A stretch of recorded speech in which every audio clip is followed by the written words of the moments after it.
ढेंकीकुट फांडी पछरे चूरा मोहली मद व्यवसाय केन्दुझर जिला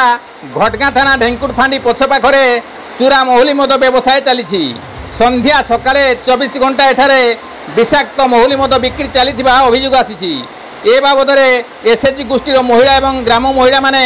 बारंबार पुलिस और अबकारी विभाग को जनाई कौन पदक्षेप निया अभियोग कर महिला माने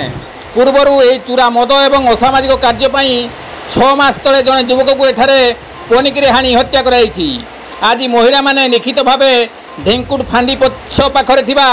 पात्र साही और कुदुरगुड़ा साही बेआईन विषाक्त मद बिक्री क्यों मैंने कर ना सहित फांडी लिखित जनाई तुरंत कार्यानुष्ठान ननेले महिला माने